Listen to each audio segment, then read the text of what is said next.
De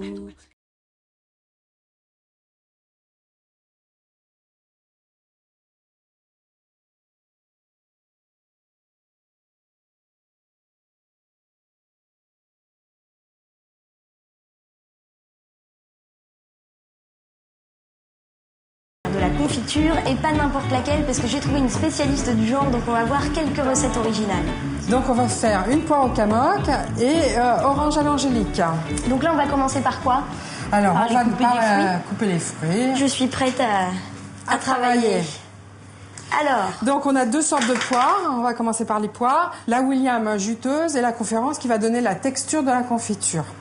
Pour faire une dizaine de pots, à peu près ce qu'on va faire ce matin, il faut combien de poires?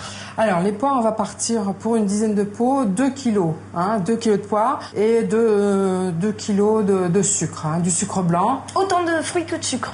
Un petit peu moins de sucre. D'accord. Tu y arrives, tu te coupes pas, tu fais attention à tes doigts. Voilà, c'est très bien. Je sais éplucher une poire.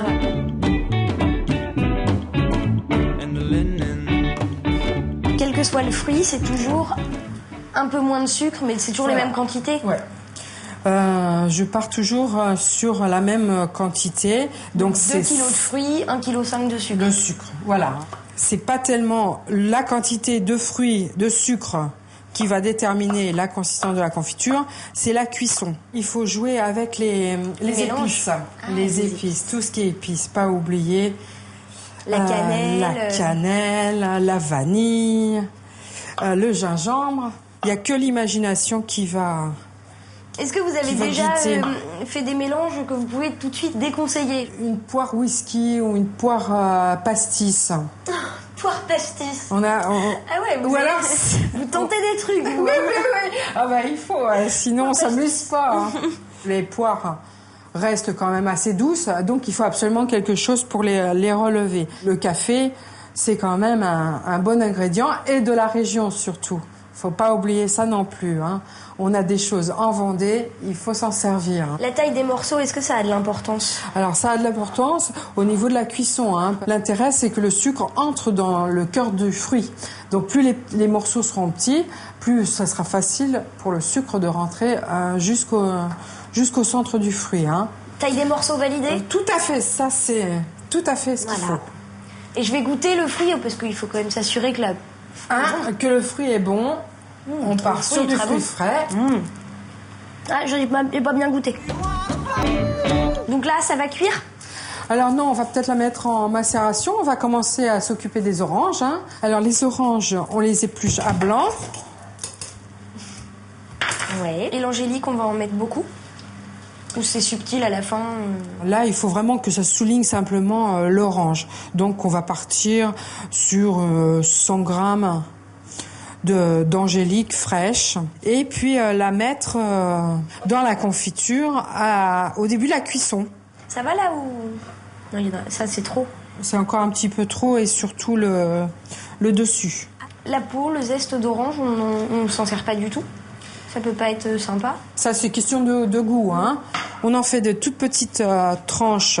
Et puis, je vais les couper en petits morceaux. Qu'on ait quand même de la matière quand la confiture sera étalée. On retrouve les zestes dans la confiture, ça donne une consistance. Et puis, les zestes, comme elles auront cuit en même temps dès le départ de la cuisson, ça va être confit, tu sais. On a les oranges, je rajoute mes zestes. Et puis maintenant, comme tout à l'heure, on pèse le sucre.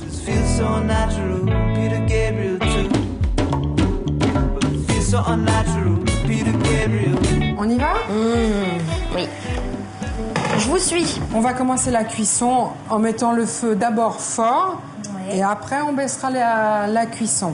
Il faut prévoir 1 heure, à peine 1 heure. Là, il n'y a que 2 kilos de fruits, donc ça sera 1 heure. On reste sur la bassine l'heure de cuisson. On s'en va pas, on fait pas autre chose. On fait avec amour. Amour. Donc là, vous m'avez dit, on met plein feu au début. Et à quel moment on le baisse?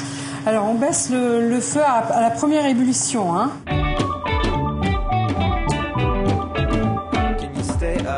Alors, Alors Alix, t'as pas oublié de mettre l'angélique, hein, orange à l'angélique. On rajoute 100 g d'angélique qu'on met après la première ébullition.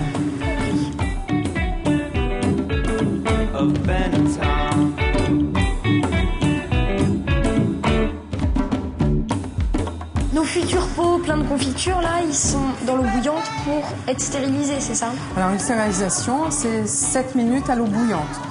On les met, on les recouvre d'eau. 7 minutes après, il n'y a plus aucun microbe, plus aucune bactérie.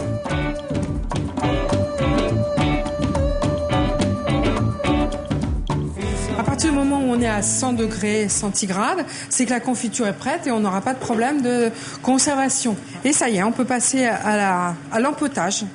On empote à chaud, hein, et il faut se dépêcher. À ce moment-là, on se dépêche quand même. On laisse pas refroidir. C'est 85. Normalement, on les met à 85 degrés de température dans les pots. On prend un bec verseur et on le remplit à ras-bord. C'est pas la peine de laisser de l'air supplémentaire. On le remplit complètement.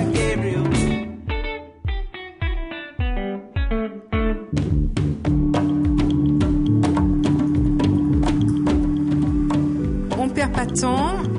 On rebouche. Il faut les boucher hermétiquement. Donc, on a préparé nos capsules.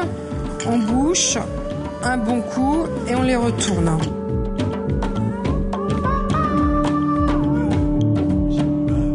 Donc là, on les laisse retourner une journée. Hein. D'accord. Une journée pour bien que ce soit froid, que le travail avec le caoutchouc se fasse bien. Et à partir du moment où ce sera chaud, on peut les conserver à l'abri de la lumière et de l'humidité 2 ans. On va mettre le camoc dans nos poires? On va mettre le camoc dans les poires. Le thermomètre, on a vérifié, bon bah c'est bon. On ajoute l'alcool. Pourquoi l'alcool? On le met en fin de cuisson parce que ça s'évapore et ça cuirait. Donc Je mets toute la bouteille? non, pas tout à fait. Tu fais un geste autour du pot et voilà. C'est tout? Et c'est tout. C'est tout? Allez, rajoute un petit peu et voilà. Sur le chapeau, sur la capsule et puis les offrir aux amis.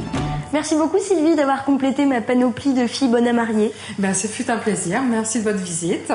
Et si vous avez des idées de recettes originales, n'hésitez pas à nous écrire. Et moi je vous dis à la semaine prochaine.